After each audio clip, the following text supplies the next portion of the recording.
start that over. Hello and welcome back to the Dwarven Tavern. I am Dr. Jeff Goins, and I actually wanted to record this, so it'll be streaming online. So um, anyway, we have here at the tavern have begun a Starfinder campaign. And this campaign has led our characters into a ship that is it's a freighter, and it's uh, well. Let me back up. I'm getting ahead of myself. This ship is called the Delora, and the Delora One, I believe, and it was recently refitted after a horrible uh, asteroid mining accident, the Malachi Crunch, if you're old enough to remember that one. Um, and it is a well. Backing up more, let me tell you a little bit about our characters. Tavernier Lisa and I are cloned androids.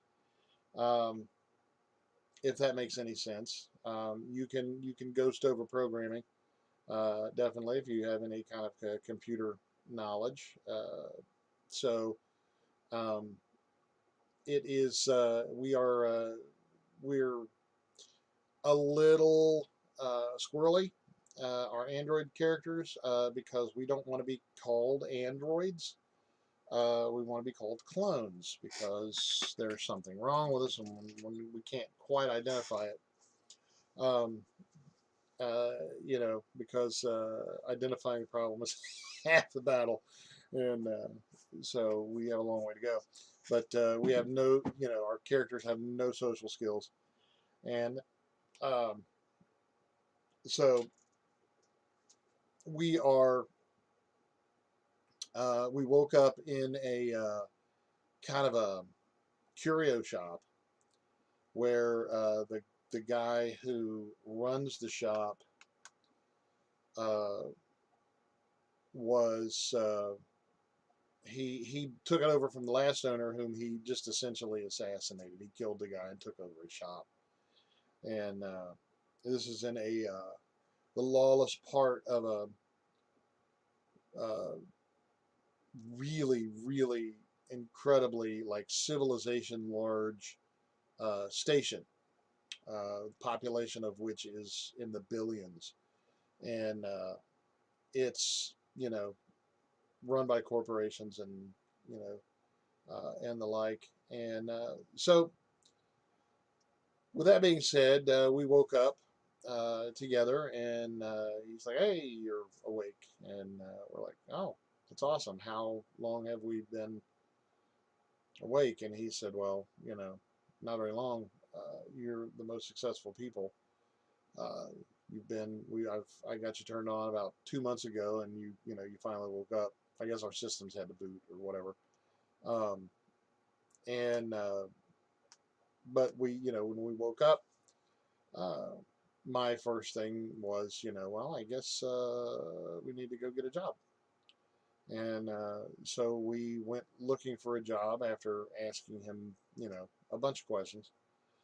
And Taverner Ian is the game master for this, and I do find it very difficult not to call Dungeon Master, no matter what, because that's how I grew up. Everything was a dungeon master. Um, so we went in search of work because we did self diagnostics and discovered that we both were very highly uh, we were both very highly educated in the ways of technology with as for being technicians. So we decided that we wanted to go and see the stars and get on a ship and just go to parts wherever and do whatever. Um, and it was a pretty quick decision uh, almost as if we were programmed. Although the androids in the Starfinder game are very it's true AI, so they can be just as diverse as real people. Now, are they real? Sure they are. You can touch them, you can poke them, they will poke you back. Um, so there is that, and we were people, and fixing Tavernier Ian's cat is he's skitzing out right now. So anyway, we we don't have to follow programming. We're true AI. We have true volition. We would pass the Turing test, I'm sure. Um, and we just don't have any social skills. And so we went and applied for a job, and kind of looked at the station and saw what was out there, uh, and that, and then we went back and just kind of waited to see if we got the job. Okay, so then Tavernier Lyric is playing a very highly celebrated archaeologist, who worked a deal to go out on a freighter and retrieve some alien artifacts, um, that she actually discovered the civilization sometime before, and so she was highly celebrated for that. She was very much a celebrity, and so uh, she was working out a contract deal with her agent, her publicist, I suppose, and got this deal to go, and do this thing. Found out that they discovered another asteroid that had housed um, this other artifact, this alien technology. Um, so she signed on. She signed a contract and was waiting for her ship assignment. And then Tavernier Josh, he uh, always wanted to be a pilot, and his character was a pilot, and he signed. He filled out an application to uh, pilot a starship, the first one available. Um, as a job, and he tendered his qualifications, and so as it turns out, we were all aboard the same ship, which no metagaming involved. It just that's what brought us all together, our characters, and so what we didn't know is that the ship was called the Delora One, and apparently Josh um, had some experience with it before. I think he was working on aboard the Delora as the mining laser. He manned one of the mining lasers, and when it was hit and almost destroyed, and barely escaped with his life. So we got there to see it was all refitted, and all the hull damage was repaired and patched. You could see the old stuff from the new stuff, and et cetera, et cetera. So, see, um, so while Lisa's character, her name was her name, go away, go on. Her name was Abby, uh, which was short for ABCDEF or ABCDE. Um, and so my name was Andy McSheen. So it was Abby and Andy.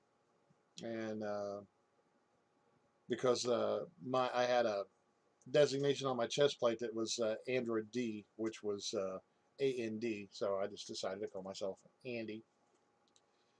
And so, Dixie. So we showed up. We all showed up roughly at the same time. Um, we were standing out by the guards and that were guarding the ship, not letting anybody on, and we had to wait there until it was time to get on. And then Josh showed up, and he was talking, and we moved, and he's like, "Ah, you're not statues." And we're like, "No, we're the engineers on the ship." And he said, "Well, how many is going to be on the ship?" And the guard said, "There is a manifest of 10 people." And hey, Max. Um, and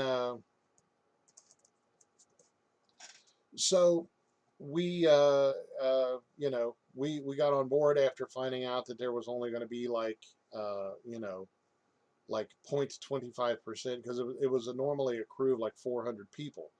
The ship itself was 800 feet long by probably about 300 feet wide. Yeah, beam, a beam. And so we're like, why, how is this, even possible to fly, to pilot a ship this size with this few crew? Because only four of us showed up, because eventually Lyric's character uh, showed up. And her name was Dr. Fiery, because she used her um, naming system to get her name. And and that's awesome. And so if you look on the YouTube channel, on the Dwarven Tavern YouTube channel, you'll find a video that Lyric did about her naming system. If you have trouble coming up with names, that system will have you come up with some pretty cool names. Um, and she called herself Dr. Fiery, and it did actually came up as Fiery because it's an interesting system. Um, and so we got on the ship, and hilarity ensued um, as it took off, um, and we uh, got going and discovered that there was, we we began to unravel some clues, and at some one point in time, we found out that there was, the ship was being actually commanded by an AI that was of alien technology on the ship, which was the same technology that was that Lyric had discovered that nobody knew how to use, and apparently it was being used, but she saw that it was being used wrong and improperly, and the power source for the AI was far too much.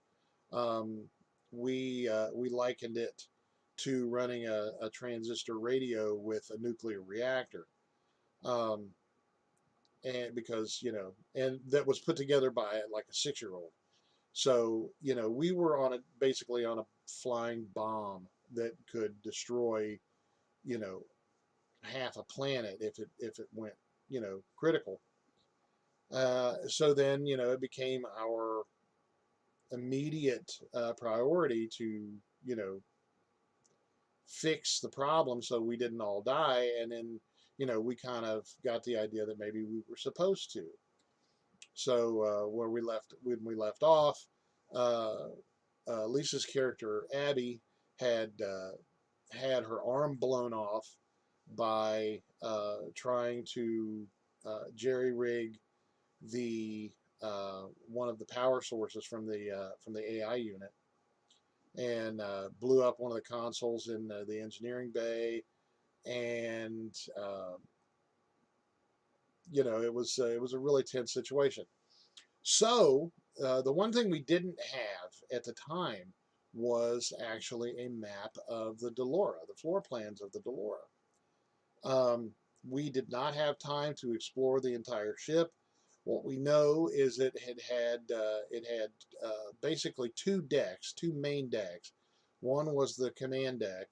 It had three bridges, command deck, a cargo deck, um, probably a living quarters deck for the crew because there's like 400 freaking people on the ship. So that's quite a few cabins. And so what I decided to do was I'm going to go here on uh, Dungeon Painter and see if I can't kind of surmise from the information that I gleaned from Ian's uh, dungeon mastering, his game mastering. See if I can't surmise his descriptions and put it into a kind of a viable deck plan. So that's what we're going to do because I found out one of the very, very coolest things about Dungeon Painter is that it has a very active presence on Steam, meaning it has a workshop, meaning that users who that I have seen so far are are extremely some extremely talented artists and cartographers are putting together tile sets and basically just donating them, just putting them up there for the workshop because the Steam community is freaking awesome. Everybody is so cool there, um, and very generous with their time and their efforts to just do that much work for a tile set and then um, just put it up for everybody to have is just it's the personification. It's the personification of generosity. What I was trying to say. So I'm going to see here if any of these. Yes, the taboo tech actually took. Um, the taboo tech is a set of tiles for um, sci-fi. Um, so I'm gonna kind of walk through the process and do what I can to try and figure out what is what on this ship. Now, um, the ship was 800 feet long, and this, no,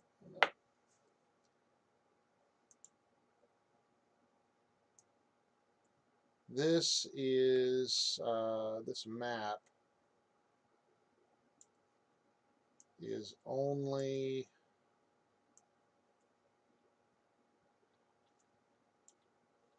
capable of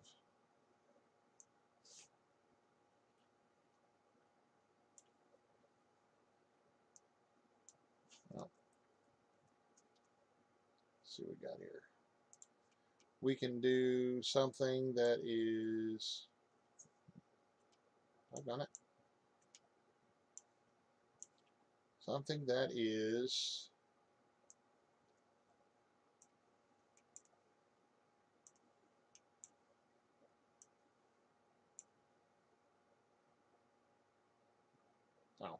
140 feet long. So with that being said, I'm going to do some sections of the ship, starting with I believe I'm going to start with the engineering bay.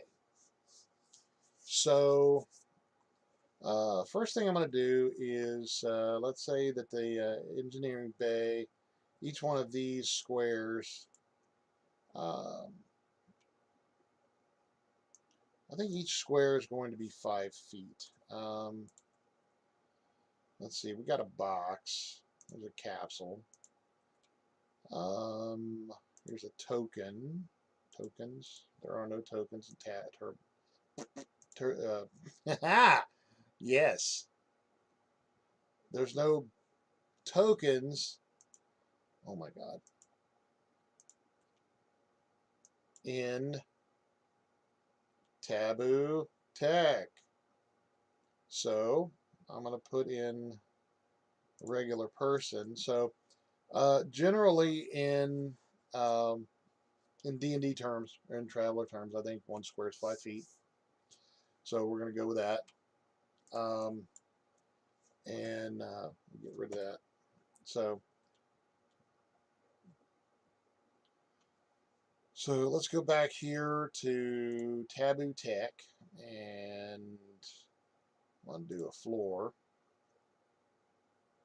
Now the engineering bay should probably not be organic,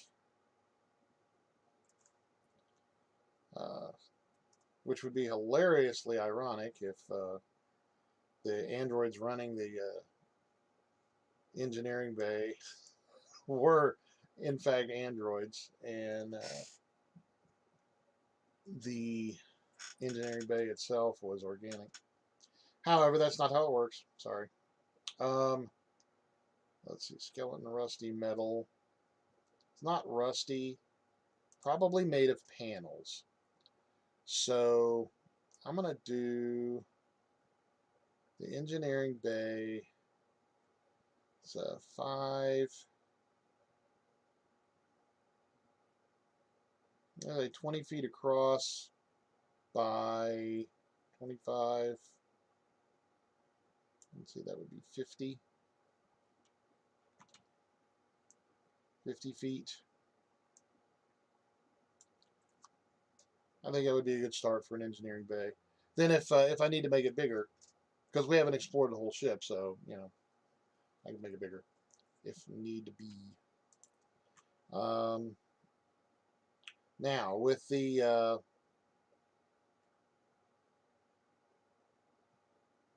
since this is a cargo ship, there would be cargo everywhere.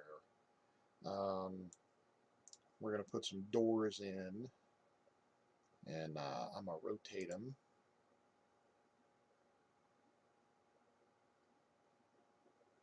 Let's see, which door do we want? Double doors.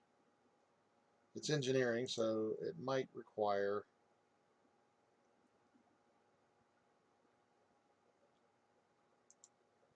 larger doors. And whoop, nope. Okay. Uh,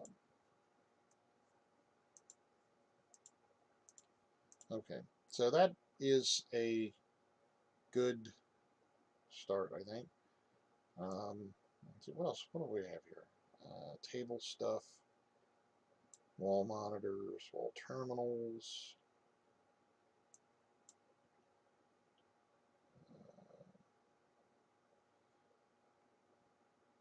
tables. Okay. Power cells.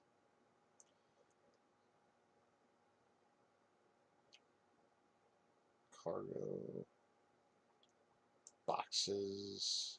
Box F. Ooh.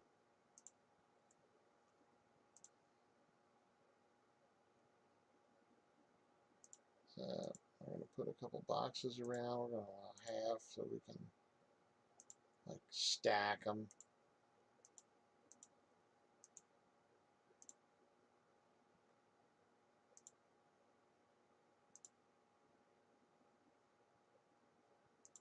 On there. Okay. Maybe a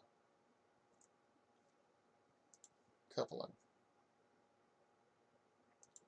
capsules for stowage.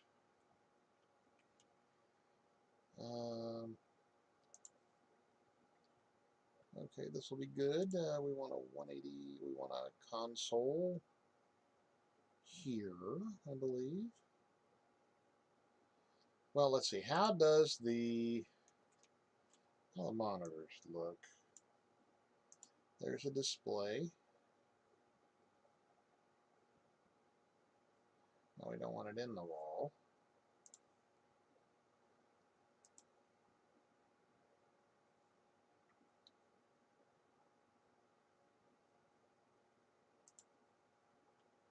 And display there.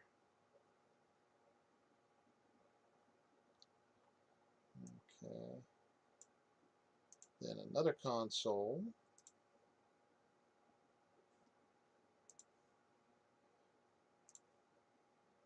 And always also remember that you can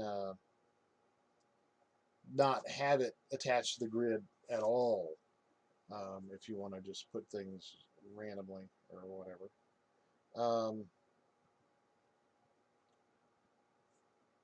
So device A, which looks like it might be some sort of a fabricator or something of the like.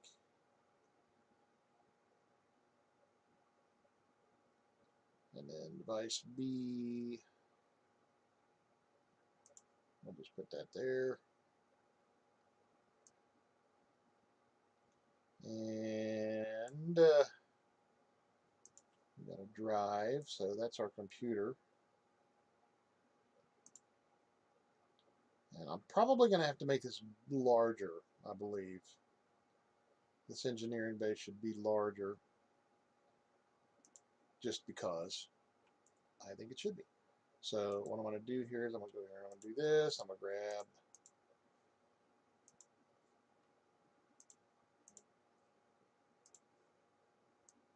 this and I'm going to scale this out a bit, which is reason number 427 that I love this program. Look at that. I want the engineering bay bigger, and then you just hit escape to get out of that, and then you can move the door, because having a door in the middle of a room, you could. I mean, I'm not gonna, presume to understand the logic behind why you would want to have a door in the middle of a room, but you could if you wanted. So some people just like making an entrance or an exit. So I'm going to take these guys. I'm going to take these two capsules, put them over here, and I'm going to put this device there. And then I'm going to grab the selection marquee. And, oh, oopsie. No problem. Put everything there, make it a little bit bigger. So I gave us some more room. Okay, and now I'm going to put some table stuff on the table. Now notice how it vanished. It's there, by golly. But it has to be over the table. So remember what I said in the last video. When you're dragging this around, you can actually see what it is being dragged upon. I'm pointing like you can see me pointing. But when I get to the table that I want it to be on top of, that table is highlighted, so I know that I'm dragging it above onto the right, onto the correct level. So it's cool. It's cool stuff. Then, this is a workshop, so I'm going to rotate this table, put this here, and then I'm going to grab some table stuff and put it on to make it look, the boss is watching, so I got to look busy.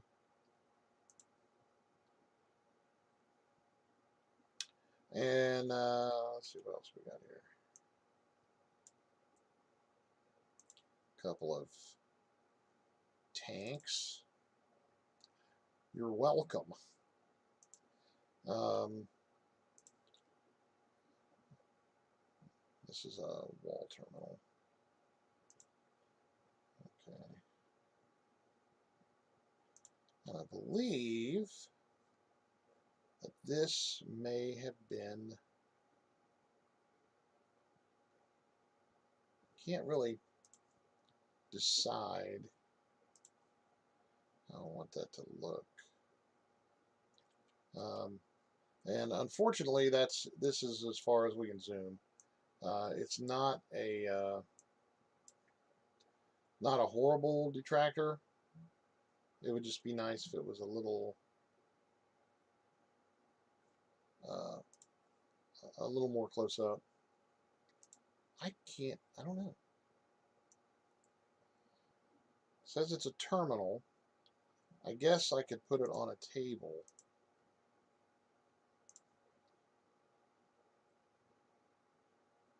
I don't know. It doesn't look quite right on a table. I'll just put it there. And what I'm going to do next is I'm going to try and find out if I can find some like explosion damage or some kind of damage uh, like fire damage or some stuff of that nature, so we can show where it has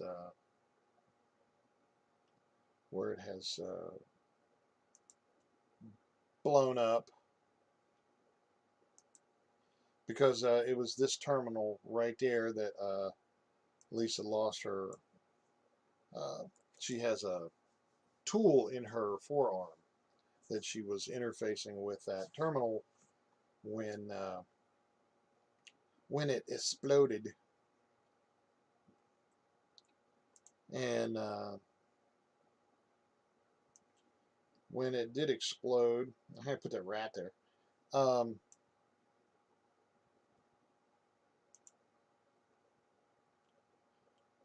When it did explode, it took most of her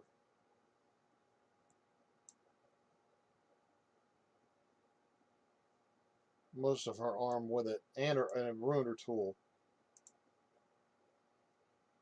That's a big splatter. It wasn't. Okay, that's not gonna work. Table decor. What's cool is that some of this stuff can actually go from fantasy to uh, sci-fi if need be. But not getting any kind of. Although I think I may know what I need to do here. Terrain polygon, and I'm going to go to Dragonville, and I'm going to find something that looks like lava, mayhaps. What would be hell? Well, and painted roofs. Yes, it exploded into a well. It exploded into a cloud of shingles. Um, it looks like the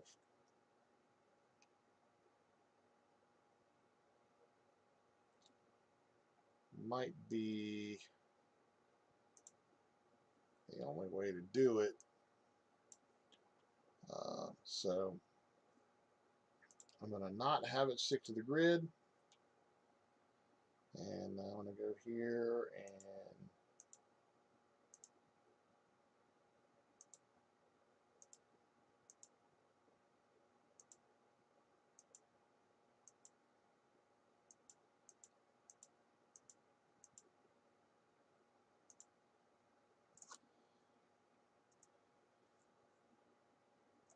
yeah,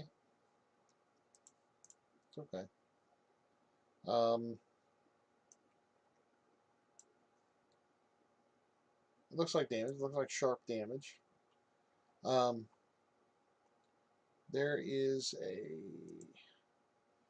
brush feature, but that's what it does. So we can't really brush on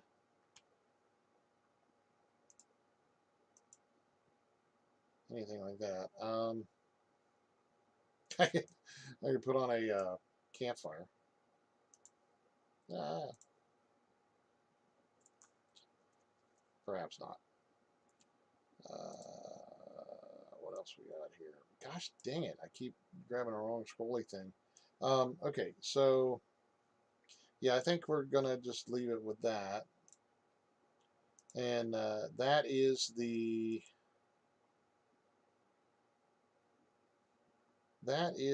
that looks like the engineering section with boxes of tools and tables and a couple of different machines, stuff like that. And this is just one of the engineering bays. Uh, this is a very large ship, so it would have several of these throughout it, I believe. It's what I'm thinking. Um, so I'm gonna go here and grab these panels, and I'm gonna put in a whoopsie. I forgot to stick it to the grid. Stick it to the grid, man. Don't even know what that means. So there's our corridor, in and out,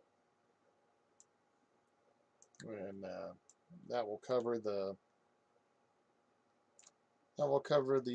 engineering bay 1. Now,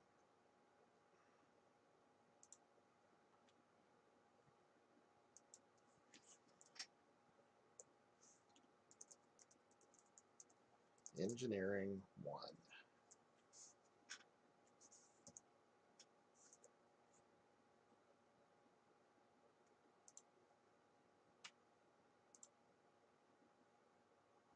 Okay, so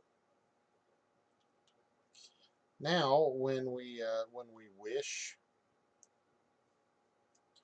we can access this map because it's freaking cool. And then the other thing that we saw was, of course, the bridge. So with the bridge is going to be a little bit different shaped. The bridge number 1, bridge 1.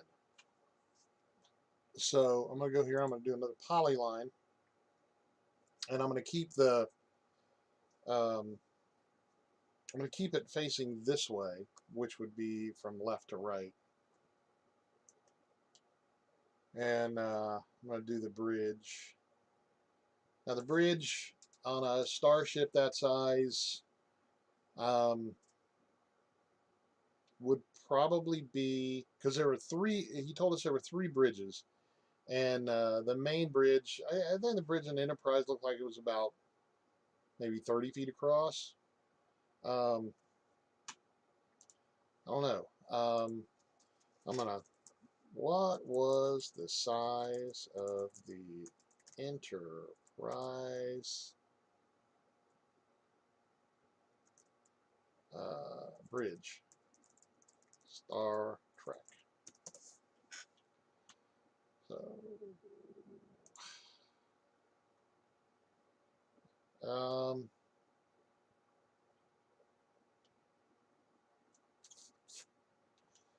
maybe if I just did a search for some floor plans.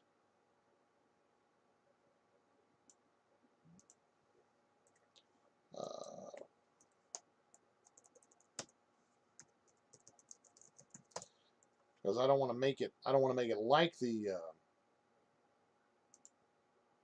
I don't want to make it like the Enterprise. It's a hauler, big old freighter,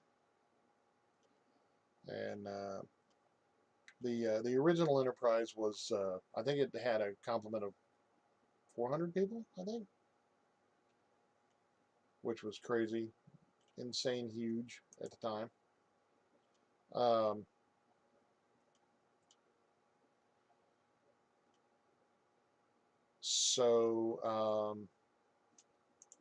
there we go. Nope, that's the shuttle bay. I'm trying to find the actual bridge. Space cruiser. Okay, so anyway, construction plans. That should be cool. Yeah. Okay, so it looks like the bridge may have been about 20 feet across, from what I can see. So uh, we'll do something about that size with windows and stuff if we can. I don't know how elaborate we can be, but we're going to go with the same panel style.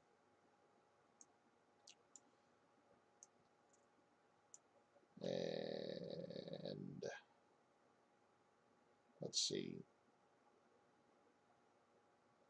Let's go with a polygon. And we're going to go 5, 10, 15, 20. Doesn't seem very big in this scale. Um,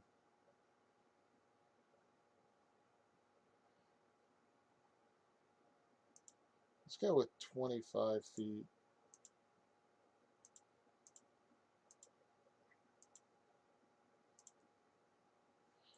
And, okay.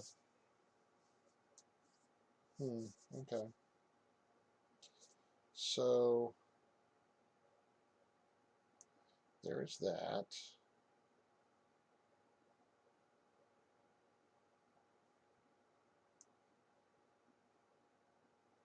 Okay. So, there's that. And I'm going to put a console here. I'm going to allow half, so I can put it right in the middle. And then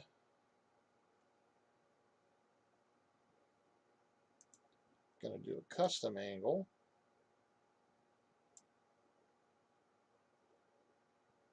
And put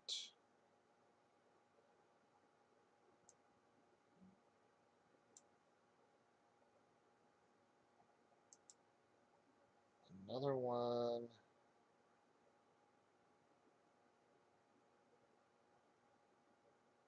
perhaps there.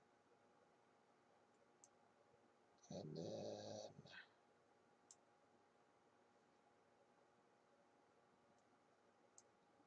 go back to the, oh, that's maddening. I think it was 215. Okay, yeah, 215. And then I'm going to flip it vertically. So it's the same angle.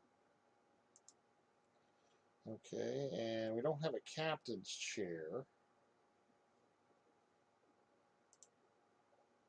Let me see what we got here. Put in some monitois. Put in some displays. It's not in a custom angle. That's here. Well, it should be a custom angle. Put in a display. It's offset, and that's going to drive me crazy. So be patient. Be patient. I will fix it. And then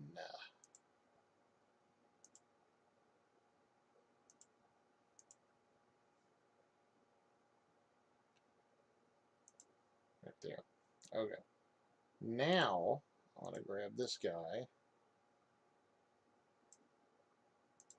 And I'm going to move it. And I'm probably going to have to adjust the size of this somewhat.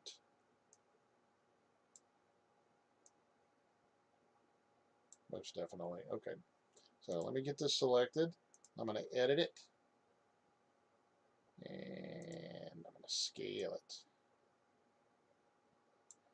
And I'm going to stick it to the grid. There we go. And it's cool that you can stick it to the grid after the fact. So as you saw what I did there, I moved it like that, and then I selected stick to the grid, and it popped it in there like that. So it sticks it to the grid. And then what I'm going to do is I'm going to change these and align them to I'm going to align them to the angles of these walls here, so it doesn't look like crap. So there we go. And that rotating thing, there it is.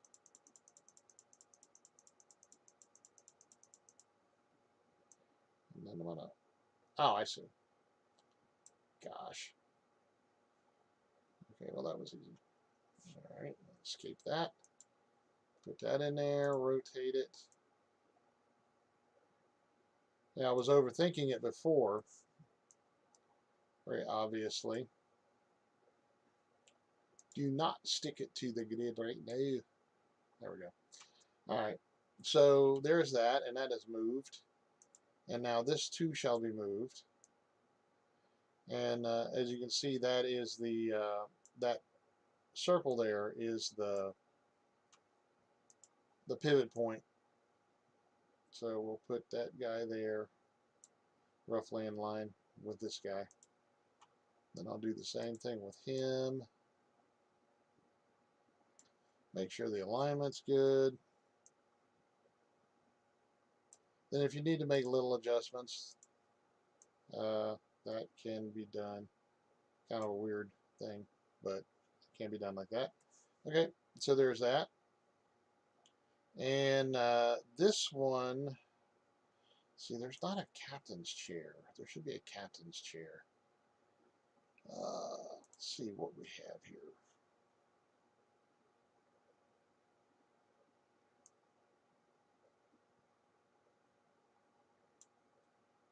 Of course, we've got to have the door, which stick it to the grid. There it is. So this is not a complete tile set, as you can see, but it's still pretty darn cool. Then we have walls. I guess I should have put walls in. Partitions, tube, metal, bulkhead. Let's see what this looks like with some bulkhead. Okay, it looks good with bulkhead. So I'm going to take and I'm going to do this number with the non-stick to grid. So it follows that odd angle, right? There we go.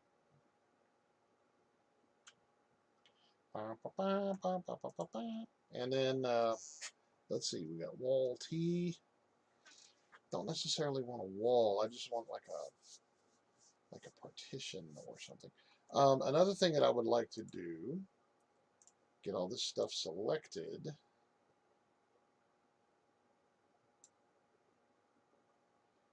And see what it looks like with shadow.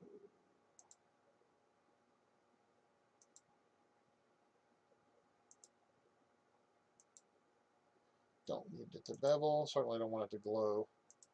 That would be a bad sign.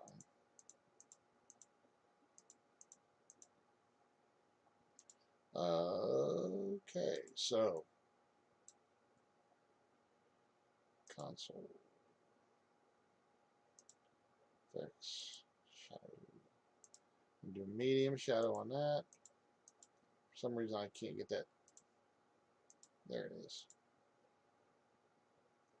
Medium shadow. The medium, I'm very attracted to the medium shadow, apparently, or the middle shadow. It's subtle. So, with that being said, let's see what we can do here. Oh, that's a big cargo basket. That's a box of goodies.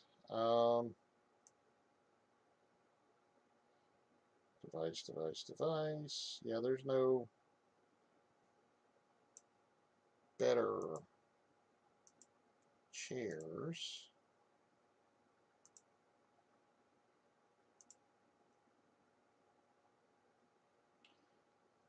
No, that's not.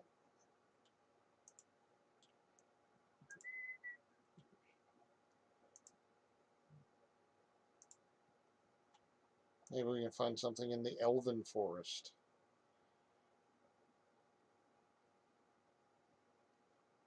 That boar's head. There we go.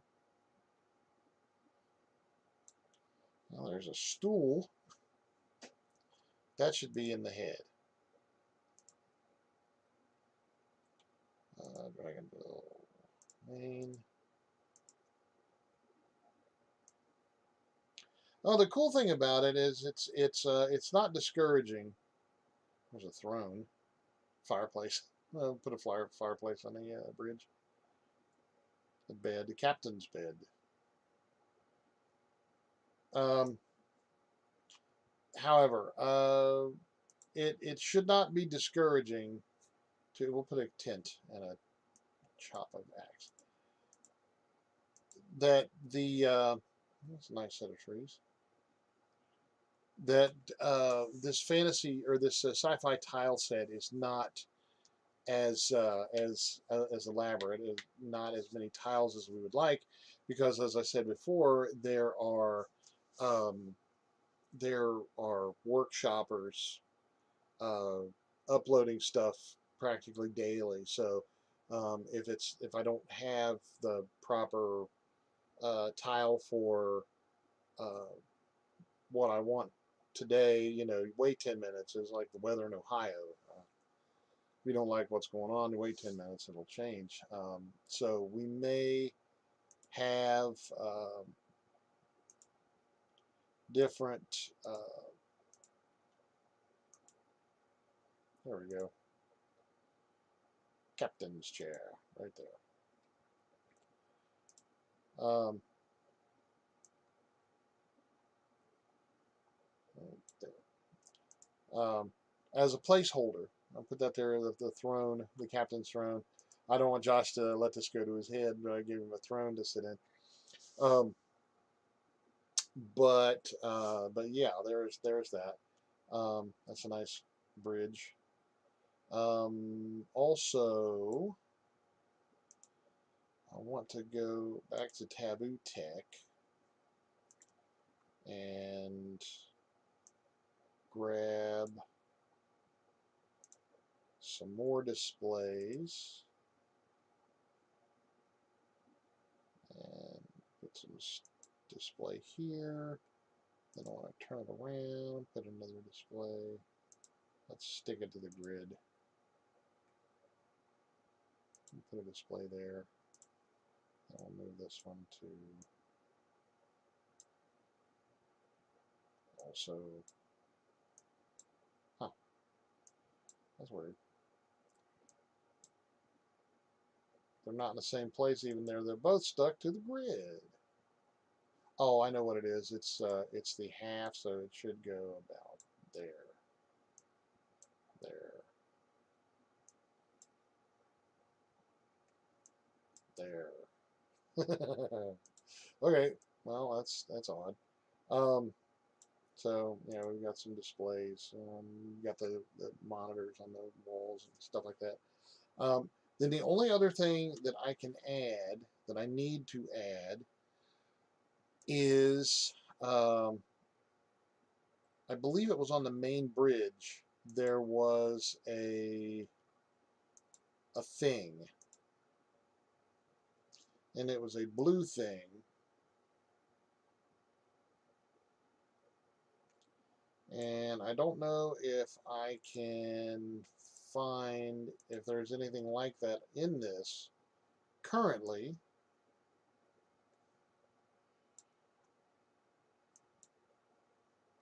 I could make it a well, and then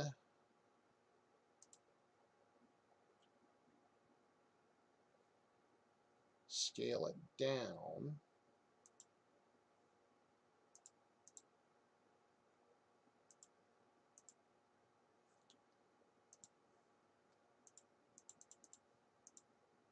Unless that's the smallest it can be.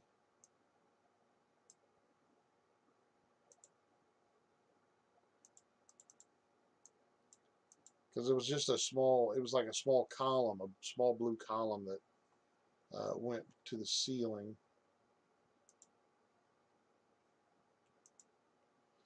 But I suppose that's not possible to do with this guy here. So I will leave it as such unless I can find something different. And it would have to be something, oh, you know what I can do? I know what I can totally do. I'm going to select this guy and get rid of him. I'm going to go here to the ellipse. And we're going to find something nice and pretty and blue-esque.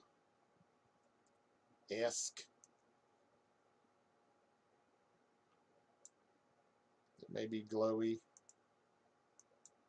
Some of the infernos would be cool, but none of them are blue. And it makes me wonder. Okay, let's take that and zoom in, not stuck to the grid.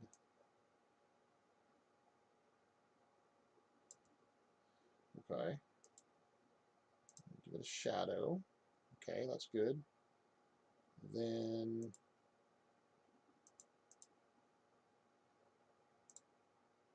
bevel it.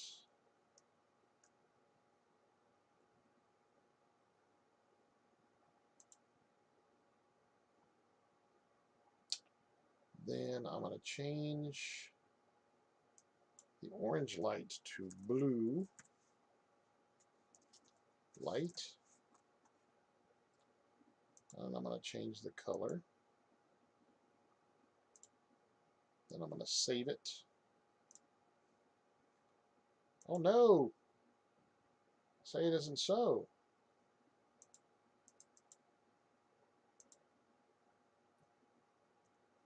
It's a tint.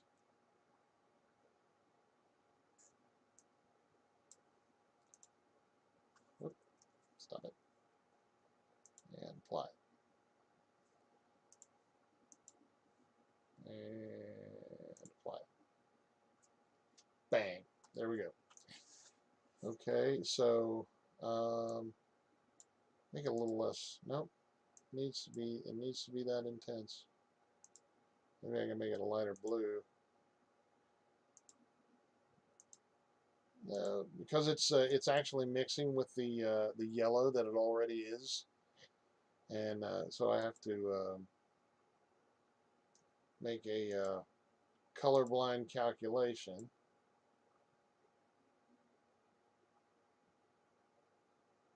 And there we go. So that's our mystery. Can we save it? Can we save it? Can we save it? Yay! It didn't crash. So okay. So let's close that and oh, doggone it.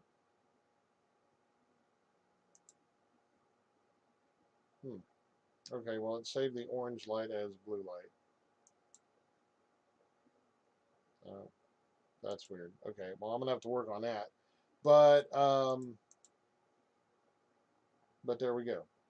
So there's also going to be some explosion damage here because this is where Lisa put the.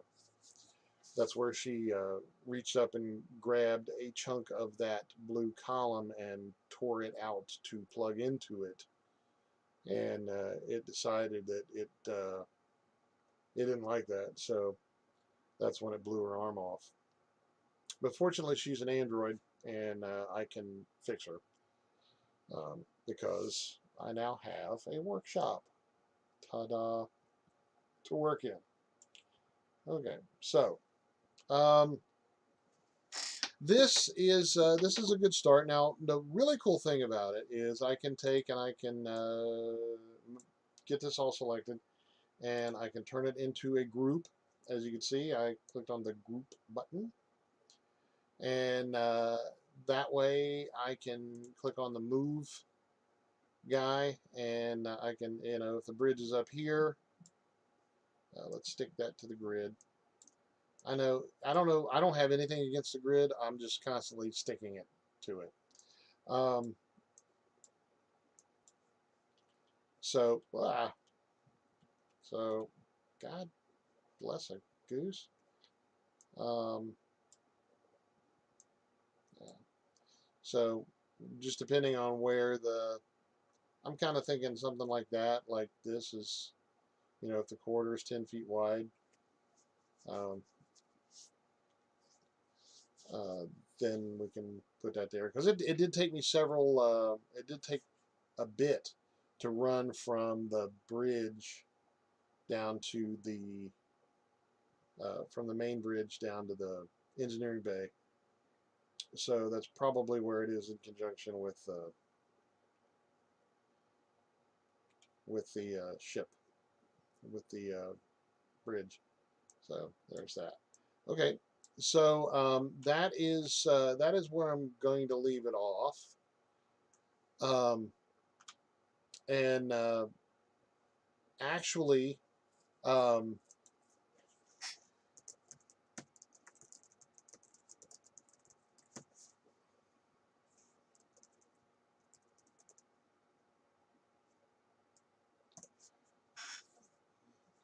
I gave the whole background.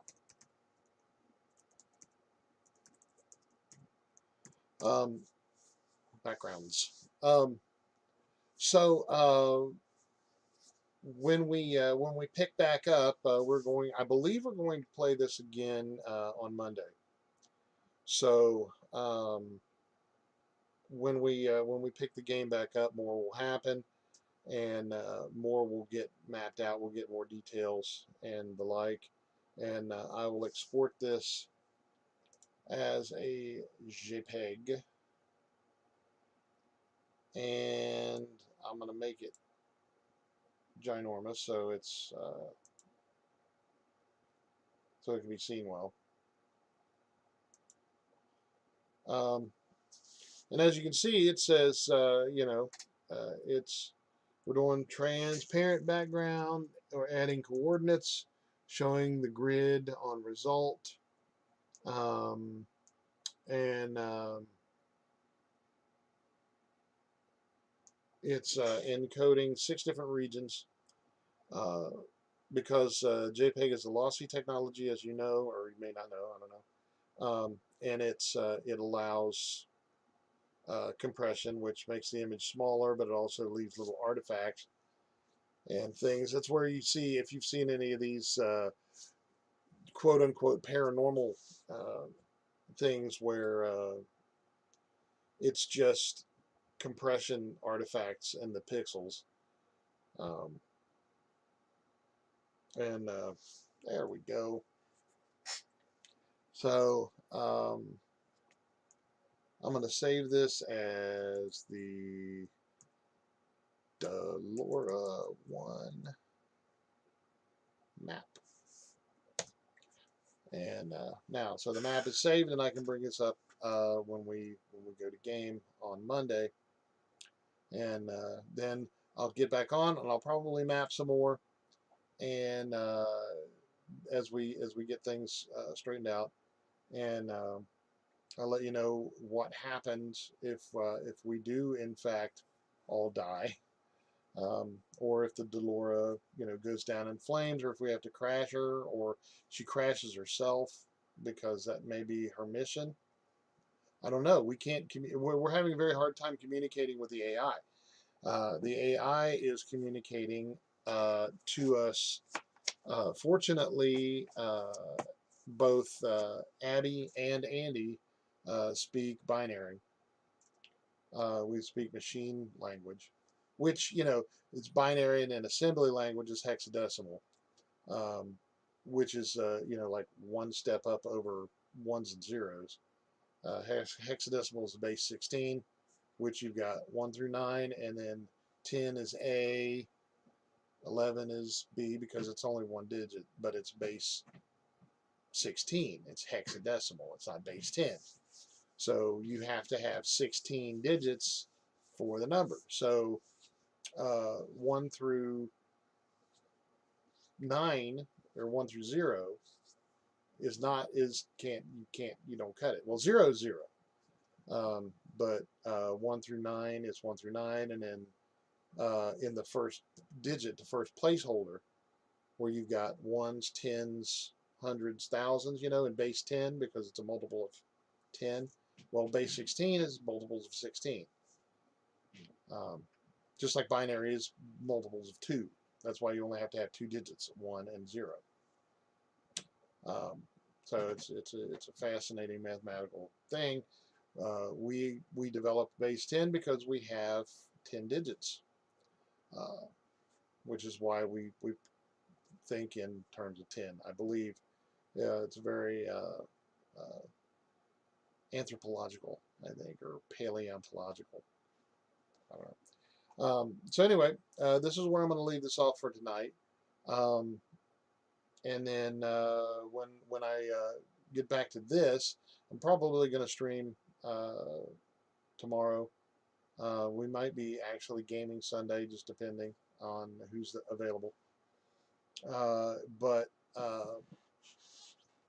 when I get back on, probably Tuesday with this, I'll have more mapping and more story to tell you about the fate of the crew of the Delora, and we'll see what happens. So, on behalf of the entire cast and crew of the Dwarven Tavern, I am Dr. Jeff Goins, and we all wish for you to want for nothing but adventure. And at first I feared it, then I charged. Thank you for watching, and we'll see you next time very soon.